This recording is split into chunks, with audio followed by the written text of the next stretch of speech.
Good afternoon. This is the small caps to kick off the week, January the 16th. I'm Nadine Blaney. We have Claude Walker joining us with a buy, a hold, and a sell.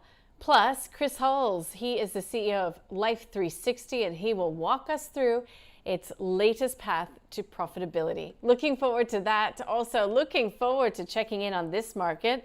Looking pretty on this Monday after we saw a sixth straight session of gains for global stocks. Pretty positive week here last week as well. We're watching the commodities complex helping to lift this market higher. The emerging companies index is up by close to 1%.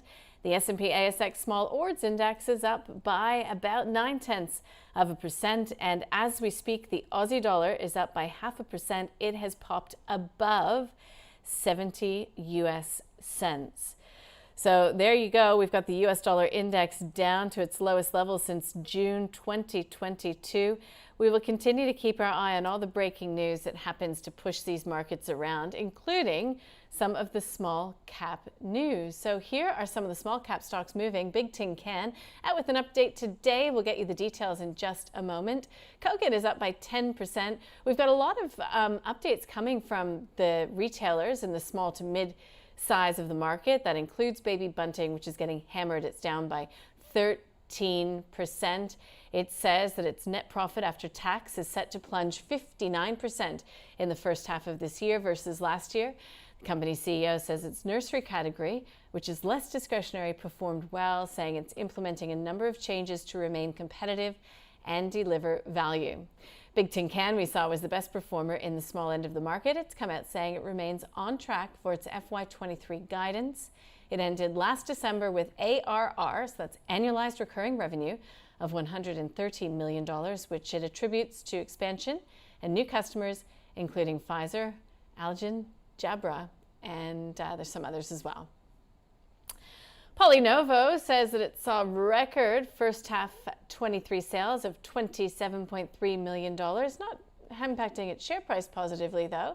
Different story for Splitit. Its shares are on the rise after partnering with Alipay for a pay after delivery option for shoppers on AliExpress, which is an e-commerce marketplace owned by Alibaba. It says it will launch initially in Germany, Spain, and France with plans to expand into other international markets. Meantime, Warrego Energy says that it's uncertain that any party bidding for the company will compulsorily acquire all outstanding shares. It's telling shareholders should accept one of the offers the company has received or sell on market at current prices. And just in a bit of a theme, we've seen shares of Norfolk Metals leaping on further copper at its Tasmanian projects. It says that it's found additional copper at the Roger River project in Tasmania, and copper has been a hot commodity as of late. Well, let's get to a bit of a buy, hold, or sell to start the week. I believe it's an and hold. I think we've got one of each. Claude Walker from A Rich Life joins us now. Claude, welcome. Thanks so much for joining us. Let's start with the positivity, because that's what we've been feeling for the first little bit of 2023. What's on your buy list? Good day, Nadine. Thanks for having me. So I thought when asked for a buy, probably the most appropriate one to go with was actually a stock that I bought late last week, which is, and I already owned it, it's called Alcidion Group. And, I've talked about this before. It's been a great one to follow. It's come such a long way in the time it's listed from, I think, virtually $1 million a year revenue to now having, even for at this point in FY 2023, they've got, I'd say at least $30 million revenue locked in, and it's probably going to end a lot higher than that. Obviously, this has been for the last few years an unprofitable tech stock. So it's, journey has roughly mimicked that of the unprofitable tech stocks that were very in vogue in 2020 and 2021, and sort of spent most of the last year falling down. I believe that now is sort of actually quite a good opportunity, because even though the share price has been on quite a journey, the company itself has continued to proceed really well. Now, it has a combination of revenue from sort of recurring maintenance, support, software kind of deals, but also does have an element of one-off implementation style revenue. And so in FY 2023, I just look at, as a basic rule of thumb, its high quality revenue being the recurring revenue. And it said in FY 2022, it made 23.3 recurring revenue.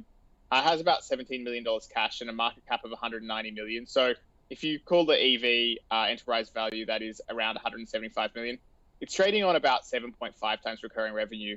Now, that wouldn't usually be particularly attractive in the current climate, except for the fact that it's already cash flow positive. Its most recent quarter was cash flow positive. We should see positive EBITDA in FY 2023. And based on the sort of comments they've made about wanting to continue that operating leverage coming through, I think it's highly likely that by FY 2024, we're looking at a profitable business that is a software business that has the majority of its revenue being recurring in nature. It's sticky. Because it's hospital workflow software, it's extremely sticky revenue. And there's a fair bit of upside from just expanding within customers they've already won. So, for example, earlier in December, they announced a contract with the University Hospital Southampton NHS Foundation Trust that has only an initial value of 2.8 million over 3 years, but has a possible contract value of 13.8 million if all of the options are exercised. And then later the same month, they announced that another one of their largest deal, their largest client actually in Australia, did decide to extend their contract, adding another 8.4 million in contract value. So that's a really great thing to see if you're getting more and more money from existing customers. So not only are they retaining customers, but they're getting more revenue from existing customers, or at least some of the bigger ones. So that's great to see. I feel like, it's probably at a bit of an inflection point right now in FY 2023.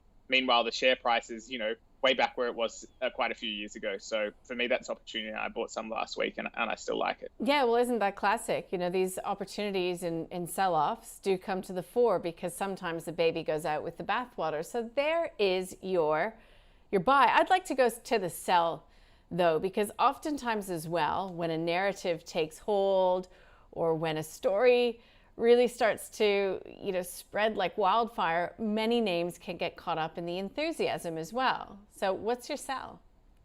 Yeah, so my sell, which I've said a sell before, so I guess I'll get the same hate mail I always get. But look, it's Brainchimp, which in the last quarter reported receipts from customers in the quarter of just $100,000 US, which was a decrease from the prior corresponding period.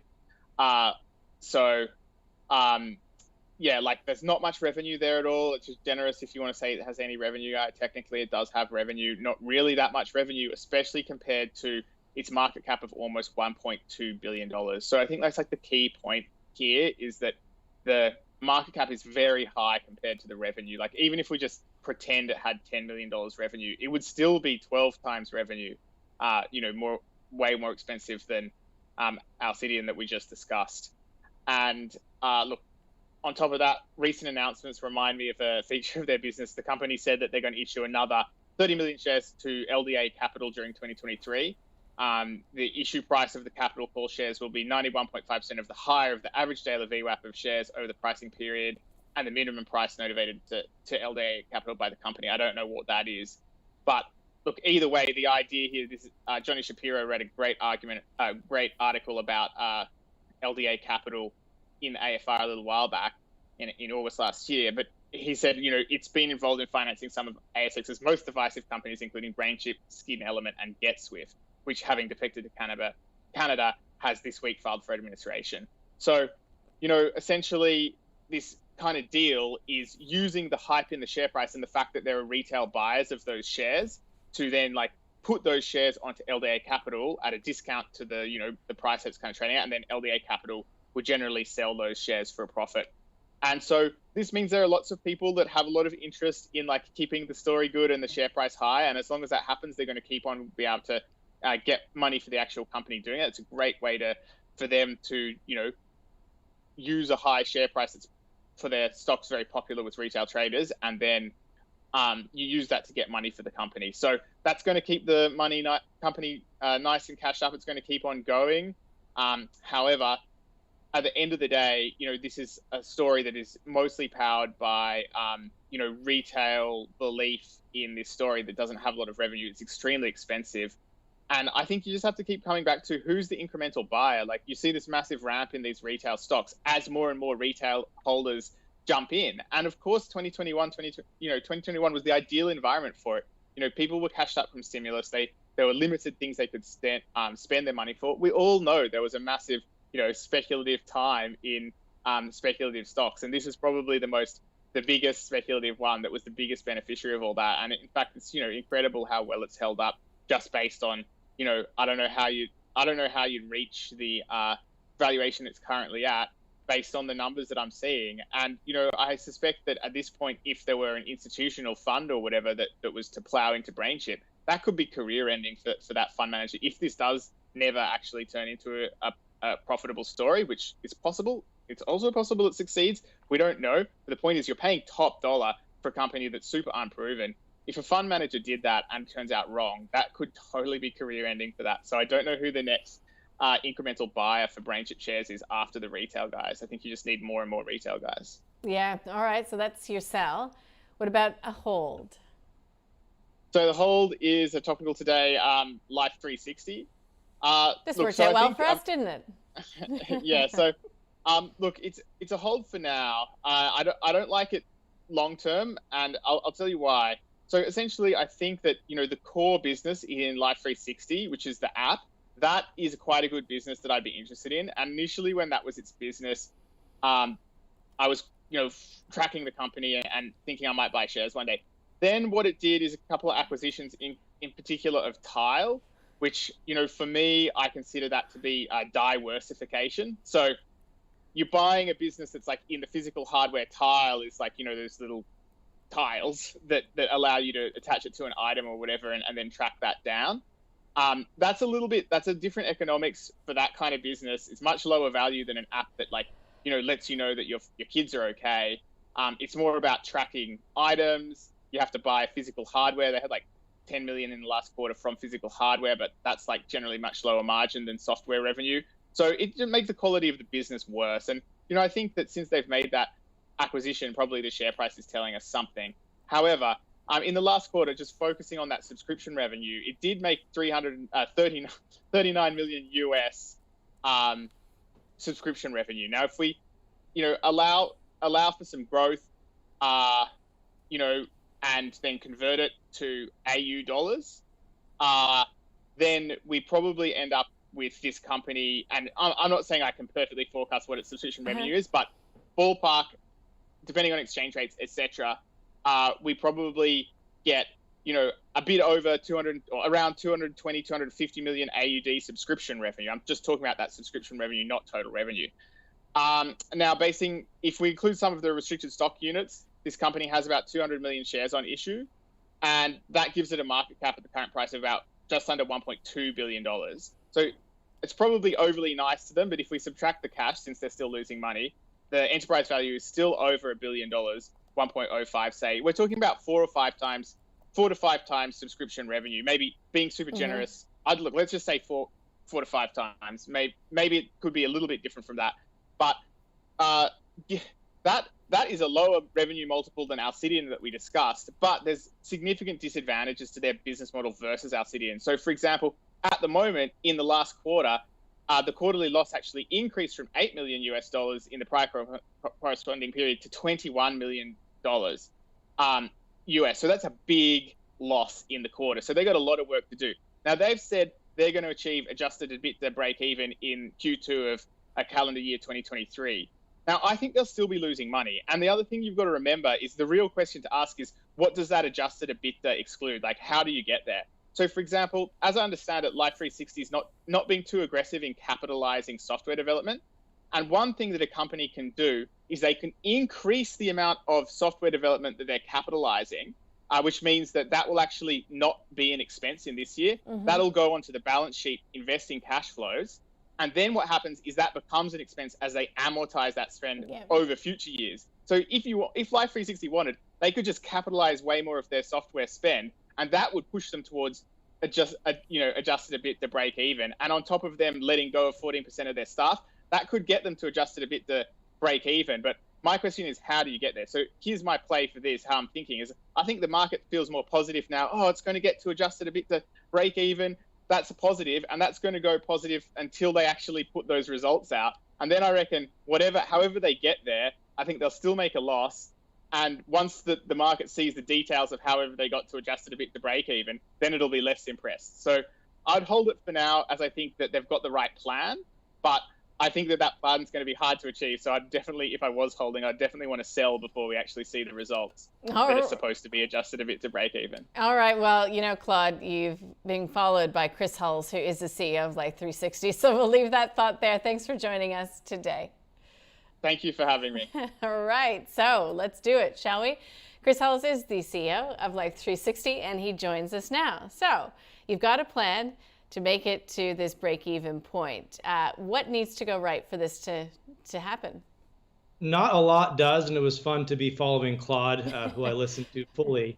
And I've been on this show many times, and I usually try to have a balanced view. I can say with my name and reputation 100% on the line, Claude is just wrong.